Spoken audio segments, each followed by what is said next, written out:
The 7th of July, 1968. 6 a.m. Harlem. A criminal died. And the city stopped. Businesses closed their doors. Barbershops pulled down their shades. Churches opened early. Thousands lined the streets. Not to celebrate, to mourn. This wasn't a hero's funeral. Not officially. This was a gangster, a racketeer, a man with a criminal record thick enough to fill a filing cabinet. Ellsworth, Bumpy Johnson. But when the sun rose over Harlem that morning, something didn't match the narrative. Because criminals don't usually shut down entire neighborhoods when they die. Criminals don't draw thousands to pay their respects. Criminals don't get eulogized in packed churches, while civil rights leaders, criminals, and ordinary people stand shoulder to shoulder in grief. So what was this? Who was this man that made an entire community stop? 6 a.m. The radio crackled to life in apartment 4B on 135th Street. Ellsworth. Bumpy Johnson died yesterday afternoon of heart failure at Harlem Hospital. He was 62 years old. Mrs. Sarah Williams sat up in bed. Her hands went still on the blanket, frozen mid-smooth over the worn cotton. She'd lived in Harlem for 43 years, raised 3 children here, buried her husband here. She knew that name. Everyone knew that name. For a moment, she just sat there in the half-light of dawn, processing what she'd heard. Bumpy Johnson, dead. It didn't seem possible. Men like Bumpy didn't just die. They were fixtures, permanent as the Apollo Theater, solid as the brownstones on Stryver's Row. But dead he was. She walked to her window and looked down at the street. Already, people were gathering. Mrs. Patterson from 5C stood on the sidewalk in her bathrobe, talking to Mr. Green from the building next door. Both their faces were drawn. Serious. Some were crying. An old man she recognized from the corner, always sitting there with his newspaper and his coffee, sat on the stoop across the street, his head buried in his hands, shoulders shaking. By 6:30, the phone lines were burning. Every apartment, every building, every block. Did you hear? Bumpy's gone. Lord have mercy. Bumpy died. When? Yesterday. Heart attack, they sang. Where's the funeral? Abyssinian, probably. Where else? One by one, the word spread. Block by block, building by building. From the projects where families lived 8 to a 3-room apartment, to the brownstones on Sugar Hill where Harlem's black elite resided. From the pool halls on Lenox, where men gathered to escape their troubles, to the beauty salons on 125th, where women gathered to share their truths. The news moved faster than any newspaper could print it, faster than any radio could broadcast it. It moved at the speed of community, at the speed of shared loss. At Jackson's barbershop on 125th Street, Willie Jackson arrived at 7 a.m. to open up like he had every morning for 16 years. Monday through Saturday, 7 a.m. sharp. Sundays closed for church. That was the routine. That was the rhythm of his life. But before he could even get the key in the lock, 3 men were already waiting. Regular customers. Men who'd been coming to Jackson's since Willie opened in 1952. You heard? One of them asked. His name was Thomas. Worked sanitation for the city. Good man. Steady. Willie nodded slowly. He'd heard it on his own radio an hour ago, sitting at his kitchen table with his coffee going cold in front of him. We closing today? Thomas asked. It wasn't really a question. More like a confirmation. A need to know that the appropriate thing was going to happen. Willie looked at the key in his hand. Brass. Worn smooth from 16 years of turning.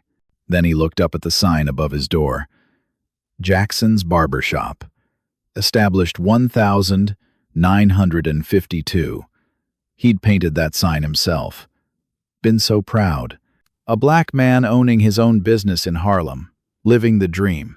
He'd opened this shop in 1952 with borrowed money and borrowed equipment. Bumpy Johnson had been there opening day. Not as a customer. As protection. 3 weeks after Willie opened, 3 thugs from the Bronx showed up. Young guys. Hungry. Looking to stake their claim. "Nice shop you got here," one of them had said, running his finger along the barber chair. "Be a shame if something happened to it." "Insurance," another one added. $50 a week, to make sure nothing happens. Willie had been in the back, cleaning combs. He came out front and saw these 3 guys and knew exactly what was happening. His stomach dropped. He'd spent everything he had on this shop. Couldn't afford to pay protection, but couldn't afford not to either. "I don't have that kind of money," Willie said. The first guy smiled, not a friendly smile. "Then I guess something's gonna happen to your shop." They left. But Willie knew they'd be back. 2 days later, they were. Smashed his front window, knocked over his barber chairs, stole his cash register, which had all of $32 in it. Willie called the police. They came. White cops. Looked around. Took notes. Asked questions. "You know who did this?" one cop asked. 3 guys. "I don't know their names. Can you describe them?" Willie described them. The cop wrote it down, closed his notebook. "We'll look into it," he said. They never came back. But the 3 thugs did. Every week, $50. Pay it or face consequences. Willie paid. For 6 months he paid. Watched his profits disappear. Watched his dreams circle the drain. Then one day, Bumpy Johnson walked into Jackson's barber shop. Willie had never met Bumpy. Had seen him around, sure. Everyone had seen Bumpy. But they'd never spoken. Bumpy sat down in the barber chair. "I heard you got trouble," Bumpy said. That was it. No big introduction. No explanation of how he knew. Just, "I heard you got trouble." Willie, hands shaking slightly, told him about the 3 thugs, about the $50 a week, about the police who took a report and did nothing. Bumpy listened, didn't interrupt, didn't react, just listened. When Willie finished, Bumpy nodded once. "Don't pay them next week," Bumpy said. "But they won't." That was all he said. Then he got up, put $5 on the counter even though Willie hadn't cut his hair, and walked out. The next week, the 3 thugs showed up. Right on schedule. But this time, 2 of Bumpy's people were waiting outside. Willie watched through the window as they had a conversation with the thugs. A short conversation. Very calm, very quiet. The 3 thugs left. They never came back. None of them. Willie tried to find Bumpy to thank him, to pay him, to do something. When he finally tracked him down at the Lenox Lounge, Bumpy waved him off. "Willie, you're a good man, trying to run a good business. Good men shouldn't have to pay protection to anybody. This is Harlem. We take care of our own." That was 16 years ago. Now, standing outside his shop with the key in his hand and 3 men waiting for him to make a decision, Willie put the key back in his pocket. "Yeah," he said quietly. "We're closing." The 3 men nodded. No one argued. No one questioned. They just stood there for a moment.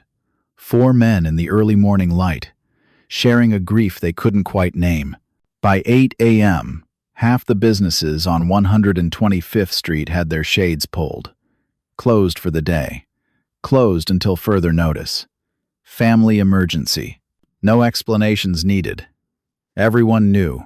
At the corner store on Lenox Avenue, Mrs. Chen stood behind the counter, staring at the empty street. Normally, by this hour, the morning rush would be in full swing. Office workers grabbing coffee.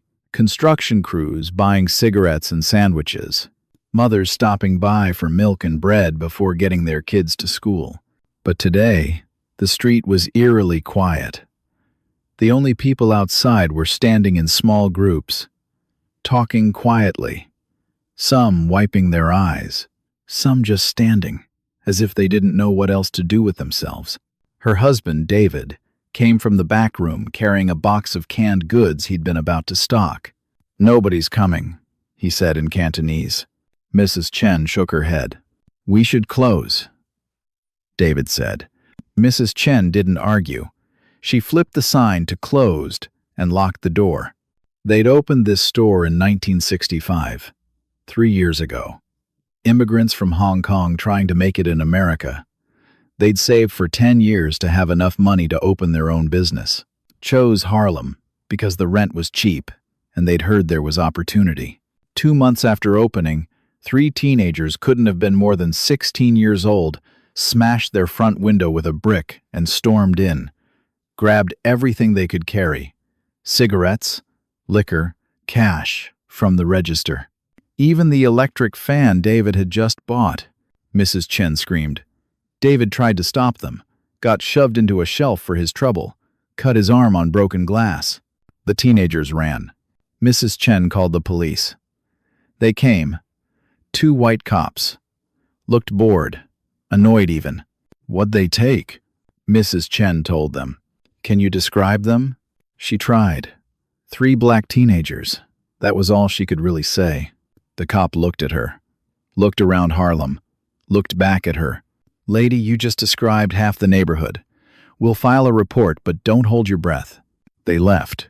Mrs. Chen cried that night. They'd lost over $500 in merchandise. Their profit margin was thin. This might sink them. The next day, Bumpy Johnson walked into the store. Mrs. Chen had heard the name. Other store owners talked about him, but she'd never met him. "I heard about your trouble," he said in English. Mrs. Chen nodded, not sure what to say. "It won't happen again," Bumpy said. And he left. Mrs. Chen didn't know what to make of it. Who was this man? What did he mean? Within a week, she found out. The 3 teenagers came back. One by one, shamefaced, carrying everything they'd stolen. "We're sorry," one of them mumbled. "We shouldn't have done that." They put everything on the counter and left. The next day, they came back with a broom and swept the front of the store, picked up trash, made it clean. They did that every morning for a month. Mrs. Chen never asked why, never asked how.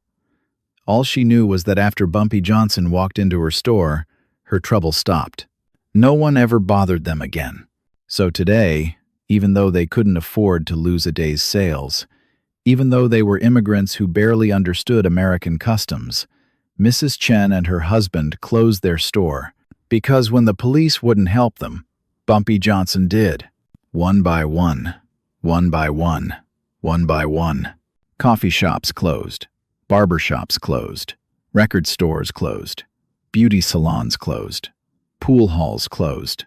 Up and down 125th Street, along Lenox Avenue, on Adam Clayton Powell Jr. Boulevard. Businesses that never closed, even on Christmas, even on Easter, closed today. By 10 a.m., Harlem looked like a ghost town. Streets that were usually packed with people, bustling with commerce, alive with sound, were nearly empty. Quiet, subdued, except for one place. Abyssinian Baptist Church on 138th Street. There, the line was already forming, people waiting to pay their respects, to see Bumpy Johnson one last time, to say goodbye to a man who'd meant more to them than any obituary could capture. The line stretched around the block, and it was still growing. On July 9th, 1968, 2 newspapers reported on the same death. They might as well have been reporting on 2 different men, 2 different lives, 2 different Americas. The New York Times ran a brief obituary on page 47, tucked between an advertisement for vacuum cleaners and a notice about city council meetings. Easy to miss if you weren't looking for it. The headline read simply, "Ellsworth Johnson, Harlem figure, dies at 62. The article was 127 words long. Count them. 127 words to summarize a man's entire life. A life that had spanned 6 decades. that had touched thousands of people, that had shaped an entire neighborhood. What did those 127 words say? Ellsworth Johnson, 62, a Harlem racketeer known as Bumpy, died Sunday at Harlem Hospital. Mr. Johnson had a long criminal record, beginning with arrests in the 1,920 seconds. He was convicted of various charges, including narcotics conspiracy, and served time in Sing Sing Prison and Alcatraz Federal Penitentiary. He was released from Alcatraz in 1963. Police described him as a numbers operator and underworld figure who had extensive connections to organized crime. That was it. Criminal record, arrests, prison time, narcotics, organized crime, numbers operator, underworld figure. The Times defined Bumpy Johnson entirely by his relationship to the law. And since that relationship was adversarial, the story was simple. Criminal lived, criminal died. End of story. There was no mention of family, no mention of community, no mention of the thousands of people currently lining up outside Abyssinian Baptist Church. To the New York Times, Bumpy Johnson was a statistic, a problem, a criminal who'd finally stopped being a problem. Page 47. 127 words. The Amsterdam News told a different story. The Amsterdam News, Harlem's black newspaper, founded in 1909, voice of the community for nearly 60 years, put Bumpy Johnson on the front page. The headline read, "Harlem mourns the death of Bumpy Johnson. Not criminal dies. Not racketeer passes. Not underworld figure dead. Harlem mourns." The article was 1,200 words long, nearly 10 times longer than the Times piece, written by a reporter who'd lived in Harlem for 20 years, who'd known Bumpy, who'd seen what he meant to the community. Yes, the Amsterdam News mentioned his criminal past. They weren't dishonest. They didn't pretend Bumpy was a saint. The article clearly stated that he'd been arrested numerous times, that he'd served time in both Sing Sing and Alcatraz, that he'd run illegal gambling operations for decades. But they also talked about everything else. They talked about how in the 1,930 seconds, when Dutch Schultz, a white mobster from the Bronx, tried to take over Harlem's numbers racket, Bumpy Johnson fought back. How he worked with Stephanie Street, Claire, the numbers queen, to keep Harlem's illegal gambling in black hands. How they refused to let white gangsters exploit black poverty. They talked about how Bumpy kept heroin dealers away from schools, how he'd personally beat men who tried to sell drugs to children, how every dealer in Harlem knew, stay away from the schools, or answer to Bumpy. They talked about the businesses he'd protected, the families he'd helped, the elderly he'd looked after. They quoted Mrs. Williams from 135th Street. "When my husband died and I couldn't pay rent, Mr. Johnson paid it for me for 6 months. Wouldn't take no for an answer. Said, 'Nobody in Harlem loses their home on my watch.'" They quoted Willie Jackson. "3 times thugs tried to shake me down. 3 times Bumpy's people made it stop. He never asked for a dime, just said, 'Willie, you're a good man. Good men shouldn't have to pay protection.'" They quoted Reverend Thompson from Mother AME Zion Church. Bumpy Johnson was a complicated man, living in a complicated time. Yes, he broke laws. But when those laws failed to protect our community, when those laws were used against our community, Bumpy stood up. He wasn't perfect, but he was ours. They talked about how he'd funded civil rights organizations, how Malcolm X had known him and respected him, how even Dr. King's people had quietly accepted donations from Bumpy's gambling operations because money for the movement had to come from somewhere. They talked about a man who lived in the gray areas, who operated in the spaces between law and justice, legality and morality, criminal and protector. The Amsterdam News wrote about a protector, a provider, a man who'd understood something fundamental. When the system fails you, you build your own system. Same man, same life, same death. Two completely different stories. Why? The Times saw a gangster because that's all they needed to see. In their world, white America's world, the police protect you. The courts treat you fairly. The system, despite its flaws, fundamentally works.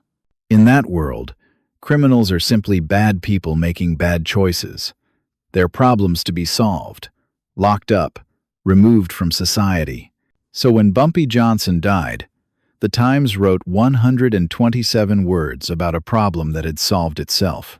The Amsterdam News saw something more complicated because they lived in a more complicated reality.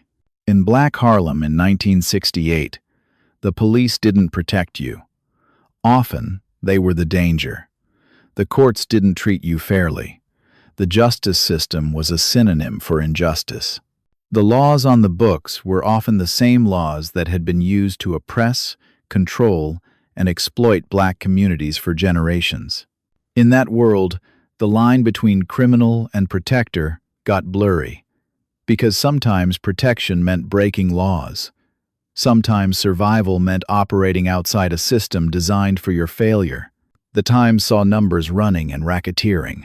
The Amsterdam News saw a man who made sure black businesses stayed in black hands when white mobsters tried to muscle in. Who kept the money flowing inside the community instead of out to the Bronx or Brooklyn or wherever else white criminals wanted to take it?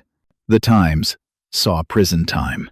The Amsterdam News saw a man who did what he had to do when the system failed his community, who chose community protection over personal safety, who went to Alcatraz and came back and kept protecting people. The Times saw organized crime connections. The Amsterdam News saw strategic alliances that kept Harlem from being carved up and controlled by outside forces. The Times wrote for an audience that believed in the system. The Amsterdam News wrote for an audience that lived with the system's failures. And here's the thing, both papers were telling the truth. Bumpy Johnson was a criminal. By every legal definition, he ran illegal gambling operations. He used violence when necessary. He worked with other criminals. He broke laws consistently for over 40 years. Those are facts. But he was also a protector, a provider, a man who stood between his community and forces that wanted to exploit it. A man who made sure elderly women could keep their apartments. A man who made sure small business owners didn't get crushed by thugs. A man who made sure children could walk to school without passing drug dealers. Those are also facts. So which story is true? The Times' story? Criminal lived, criminal died. Good riddance? Or the Amsterdam News' story? Community leader lived outside the law because the law didn't serve his community. Community mourns his loss? Or are both true? That's the question no one wanted to ask. Because if both are true, then something is deeply, fundamentally wrong with how we define heroes and villains, criminals and protectors, good and bad. If both are true, then we have to admit that sometimes our categories are too simple. That sometimes the system creates situations where good people have to do bad things, or bad people have to do good things. That sometimes legality and morality aren't the same thing. The Times could dismiss Bumpy Johnson with 127 words on page 47 because in their world, the story was simple. Criminal equals bad. Law-abiding equals good. End of story. The Amsterdam News needed 1,200 words on the front page because in Harlem, nothing was ever that simple. In white America, the police protect you. The system works. The law is just. Trust it. Follow it. It will take care of you. In Black Harlem in 1968, none of that was guaranteed. Often, none of that was even true. The police? They arrested black men for standing on corners while ignoring crimes against black people. The system? It was designed to control black communities, not serve them. The law? It had been used to enslave, segregate, and oppress black people for centuries. Why would they trust it now? So when the law wouldn't protect Harlem, when the system failed Harlem, when the police served everyone except Harlem, Bumpy Johnson protected Harlem. That's why the Times and the Amsterdam News told different stories. They weren't lying. They weren't distorting. They were just describing two different Americas. One where the system worked, and one where it didn't. One where criminals were simply bad people, and one where criminals were sometimes the only people willing to do good things. On July 9th, 1968, those two Americas existed in the same city, on the same island, separated by just a few miles. But they might as well have been different worlds. The Times represented one world. The Amsterdam News represented the other. And Bumpy Johnson's body lay between them, claimed by both, understood by neither, or maybe understood too well by both. Which was even more uncomfortable. 1 p.m. The line outside Abyssinian Baptist Church had grown to over 1,000 people. They weren't all the same kind of people. There were criminals, men who'd worked for Bumpy, who'd run numbers for him, who'd enforced his rules. They stood with their hats in their hands, their faces hard, their eyes wet. There were civil rights activists, people who'd marched with Dr. King, who'd fought for voting rights and equal housing. They stood in their church clothes, quietly talking about a man who'd supported their cause with money he made illegally. There were Malcolm X's family members. Malcolm, who'd been assassinated 3 years earlier, had known Bumpy, had respected him. His widow and children came to pay their respects. There were ordinary people, store owners, teachers, nurses, janitors, people who'd never broken the law in their lives. They stood in line for hours, just to walk past Bumpy's casket and say goodbye. A young reporter from the Times, not the one who wrote the obituary, stood on the corner watching the line. He'd come to Harlem expecting to see criminals mourning a criminal. What he saw confused him. These weren't all criminals. Most of them weren't criminals at all. They were regular people, families, elderly women, kids holding their parents' hands. Why were they here? At 2:30 p.m., the reporter approached an elderly woman in the line. She wore a church hat and carried a worn Bible. "Excuse me, ma'am," he said. "Did you know Mr. Johnson?" She looked at him, looked at his notebook, knew immediately he wasn't from the Amsterdam News. "Yes, I knew him," she said. "How?" "He helped my husband get home from the hospital in 1964. My husband had a stroke, couldn't work, couldn't pay the bills. We were going to lose our apartment. What did Mr. Johnson do? He paid our rent for 6 months, until my husband could work again. Wouldn't take no for an answer. Just said, 'Nobody in Harlem loses their home on my watch.'" The reporter wrote this down. "But he was a criminal," the reporter said. The woman looked at him for a long moment. "Maybe," she said, "but he was our criminal. And when nobody else cared if we lived or died, he did." She turned back to the line. The reporter talked to more people. "A store owner. 3 times someone tried to rob me. 3 times Bumpy's people made sure it didn't happen again. A teacher. When the school needed new textbooks and the city wouldn't pay, Bumpy paid. Nobody knows that. But I know. A young mother. My daughter walked home from school past a drug corner every day. I was terrified. Bumpy made them move. The corner stayed clean. Story after story after story, all variations of the same theme. When the system failed, Bumpy didn't. By 4 p.m., over 3,000 people had passed through Abyssinian Baptist Church. 3,000 people mourning a man the New York Times dismissed in 127 words. 6 p.m. The funeral began. Abyssinian Baptist Church was packed. Every pew filled. People standing along the walls. People sitting in the aisles. The church held maybe 800 people. There were over 1,000 inside. The choir sang, "Precious Lord, take my hand." Mamie Johnson sat in the front row. Bumpy's widow. She wore black.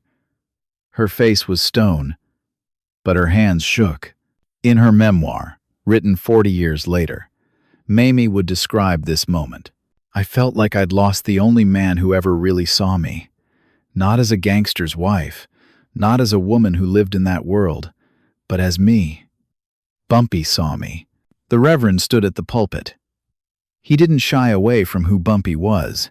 We gather here to mourn Ellsworth Raymond Johnson, he began. A complicated man. A man who broke the law. A man who hurt people. A man who sinned. The church was silent, but also a man who protected this community when no one else would. A man who made sure our children had books and our elderly had food. A man who stood up to forces that wanted to destroy us. He paused. I cannot stand here and tell you Bumpy Johnson was a saint. He was not, but I also cannot tell you he was simply a criminal. He was not. The Reverend gripped the pulpit. Bumpy Johnson was what this community needed him to be when the system meant to protect us failed. And if that makes him a criminal, then we must ask ourselves, who made the system that forced us to need criminals to survive? The church erupted, not in celebration, in something deeper, recognition, pain, truth. People stood, clapping, crying, shouting, Amen, because the Reverend had said what everyone in Harlem knew, but no one outside Harlem wanted to hear. Sometimes the villain is the only hero the system allows to exist. The service lasted 2 hours. Person after person stood to speak, to tell stories, to say what Bumpy meant to them. A businessman. He gave me my start. A widow. He made sure I could stay in my home. A teenager. He kept the drug dealers away from my school. Each story was a small piece of a larger truth. Bumpy Johnson did what the police wouldn't do, what the city wouldn't do, what the federal government wouldn't do. He protected Harlem, not because it was legal, because it was necessary. At 8 p.m., they carried the casket out. The crowd outside had grown to over 5,000 people. They lined both sides of 138th Street, silent, respectful. As the hearse pulled away, heading to Woodlawn Cemetery, people began to sing. Not a hymn, not a protest song, just a low, mournful hum that filled the street. The sound of a community that had lost something it couldn't quite name but knew it would miss. 10 p.m. Jackson's barber shop. Willie Jackson sat in one of his barber chairs, the lights off, staring at the dark street outside. His nephew, Marcus, sat in the chair next to him. Why'd you close today, Uncle Willie? Marcus asked. He was 17, didn't really remember Bumpy. Willie was quiet for a long time. 1,963, Willie finally said. 3 guys came in here. Said I had to pay them $50 a week for protection. I said I didn't need protection. They said, you do now. And they smashed up my shop, broke my mirrors, trashed my chairs, told me they'd be back. Marcus listened. I called the police. They took a report, said they'd look into it. They never came back. But those 3 guys did. Every week. $50. Every week for 6 months. I was going broke. What happened? Bumpy heard about it. Came in one day, sat in this chair right here, said, I hear you got trouble. I told him. He didn't say much, just nodded. The next week, those 3 guys came back. But this time, 2 of Bumpy's people were waiting. Had a conversation with them. I don't know what was said. But they never came back. None of them. Bumpy wouldn't even let me pay him. Said, Willie, you're a good man. Good men shouldn't have to pay protection to anybody. Willie looked at his nephew. That's why I closed today. Across town, at Mrs. Chen's apartment above her store, she and her husband prepared for bed. Do you think we should have gone to the funeral? She asked in Cantonese. Her husband considered this. We paid our respects, he said. In our way. He was a criminal. Yes. But he helped us. Yes. How do we make sense of that? Her husband turned off the light. I don't know if we're supposed to make sense of it. I just know when those teenagers robbed us, the police did nothing. And when Mr. Johnson heard about it, he fixed it. Maybe that's all we need to know. In apartments and brownstones across Harlem, similar conversations were happening. At the dinner table, on front stoops, in living rooms. People trying to reconcile two truths that seemed like they shouldn't both be true but were. Bumpy Johnson broke the law. Bumpy Johnson protected us. Both true. At the Lenox Lounge on 125th Street, one of the few places that stayed open, a group of men sat at the bar. One of them had worked for Bumpy, running numbers, making collections. People always want to know if he was violent, he said, staring into his drink. Yeah, he was violent. You had to be. But he had rules. Don't hurt civilians. Don't touch women or kids. Don't bring drugs near schools. Don't rob from people who can't afford it. Break those rules, and Bumpy would deal with you himself. Another man, who'd never met Bumpy, asked, "So he was a good criminal?" The first man shook his head. No. He was a criminal who understood that he lived in a community, that actions have consequences, that if you take from the people around you, eventually there's nothing left to take. Bumpy understood that. Most criminals don't. But it was still illegal. Yeah, it was illegal, but so was sitting at a whites-only lunch counter. So was marching for voting rights. Sometimes illegal and wrong aren't the same thing. The bar went quiet, because that was the truth no one wanted to say out loud. In 1968, Black Americans couldn't trust that legal meant just. They'd lived through centuries of laws that were legal but evil. Slavery was legal. Segregation was legal. Denying them the vote was legal. So when the law said Bumpy Johnson was a criminal and the police were the good guys, Harlem had learned to ask, according to who? Here are the facts. Ellsworth Raymond, Bumpy Johnson, was born in 1,905 inches, Charleston, South Carolina. He moved to Harlem as a teenager. He fell into crime early, arrested multiple times. Served time in Sing Sing. Served 9 years in Alcatraz from 1954 to 1963. He ran the numbers racket in Harlem. Illegal gambling. He worked with organized crime figures. He used violence when necessary. He broke the law consistently for over 40 years. Those are facts. Here are also facts. He protected black businesses from white mobsters who wanted to take over Harlem. He kept heroin dealers away from schools. He made sure elderly residents could walk home safely. He funded civil rights organizations with money from illegal gambling. He paid rent for families who couldn't afford it. He bought textbooks for schools the city ignored. Both sets of facts are true. So what do you do with that? How do you hold both truths at once? Was Bumpy Johnson a criminal? Yes. By every legal definition, he broke laws, lots of them, repeatedly. Was Bumpy Johnson a hero? Ask Harlem. Ask the thousands who showed up to mourn him. Ask Willie Jackson. Ask Mrs. Chen. Ask the families who kept their homes because Bumpy paid their rent. Can both be true? That's the question that makes people uncomfortable. Because if both can be true, then we have to admit that sometimes our categories are too simple. That sometimes the system creates situations where good people have to break bad laws to do good things. Or where bad people do good things because the system fails. Bumpy Johnson operated outside the law. But here's the thing. The law wasn't operating inside Harlem. In 1968, Harlem was over-policed and underprotected. Police would arrest black men for standing on corners, but wouldn't investigate when black businesses got robbed. They'd enforce vice laws, but wouldn't stop violent crime. The system was there to control Harlem, not protect it.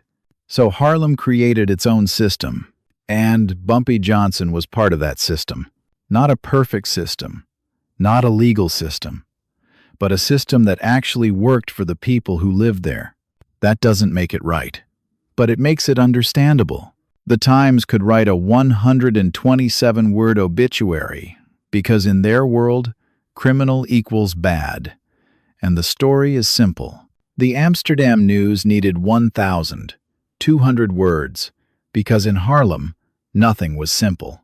Bumpy Johnson was a criminal who acted like a community leader, or a community leader who had to become a criminal, or maybe both at once. Or maybe those categories don't actually mean anything in a world where the system meant to protect you is actually oppressing you. The 7th of July, 1968, asked America a question. Who decides who's a criminal? The law? Or the community that lives with the consequences of that law? Here's what the law said. Ellsworth, Bumpy Johnson, was a criminal. He belonged in prison. His death was the end of a criminal enterprise. Good riddance. Here's what the streets said. Bumpy Johnson was a protector. He kept Harlem safe when no one else would. His death was a loss, a hole that wouldn't be filled. On the 7th of July, 1968, those two verdicts collided, and Harlem made its choice. 5,000 people don't line the streets for a criminal. They line them for a hero. Store owners don't close their businesses for a gangster. They close them for someone who mattered. Civil rights leaders don't attend the funeral of a racketeer. They attend the funeral of an ally. Ordinary people don't wait in line for hours to pay respects to a thug. They wait to honor someone who protected them. The funeral itself was the verdict. Not a legal verdict. A community verdict. And here's what that verdict said. We don't care what the law thinks. We don't care what the Times says. We don't care what white America believes. We know what we know. We know Bumpy Johnson broke the law. We also know he protected us when the law wouldn't. And we know which one mattered more to us. This is the uncomfortable truth that the 7th of July, 1968 revealed. Sometimes communities have to choose between legal justice and actual protection. And when they make that choice, the system calls them criminals for choosing protection. But what else were they supposed to do? When the police won't help, when the system is designed to fail you, when the law protects everyone except your community, what are you supposed to do? Wait for the system to fix itself? Harlem tried that. For decades. For centuries.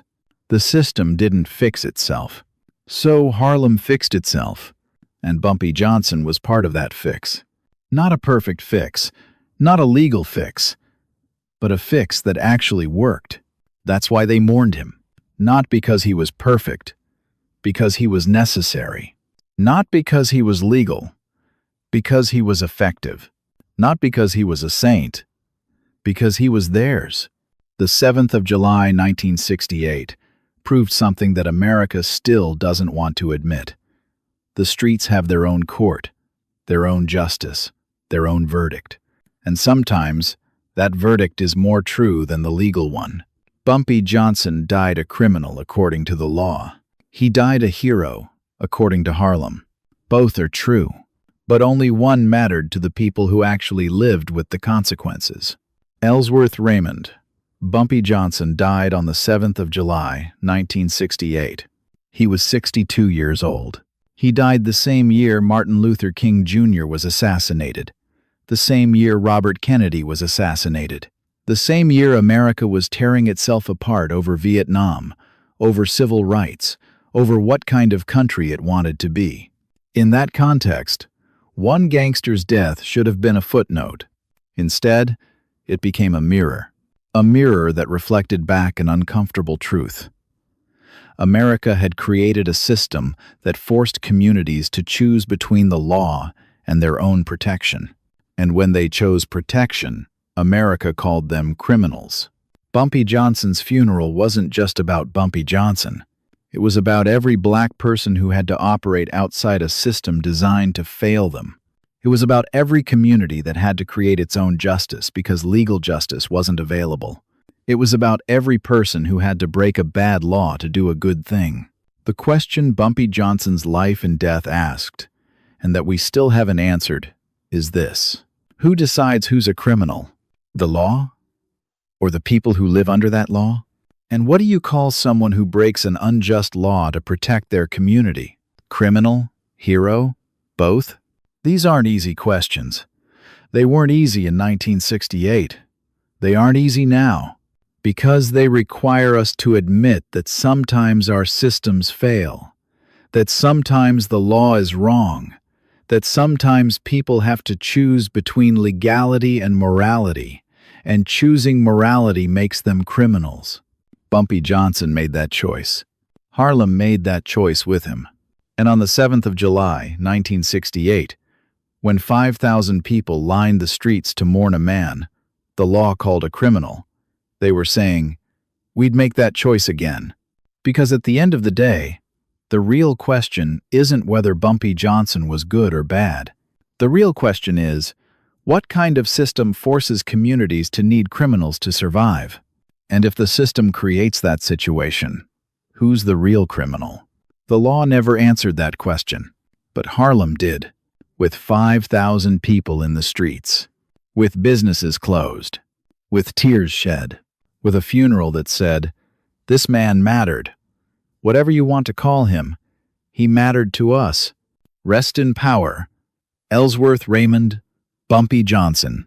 Ijo Lingwu, Dao Ijo Loba. Criminal, according to the law. Protector, according to the streets. Both true. Forever complicated. Forever necessary. Forever Harlem.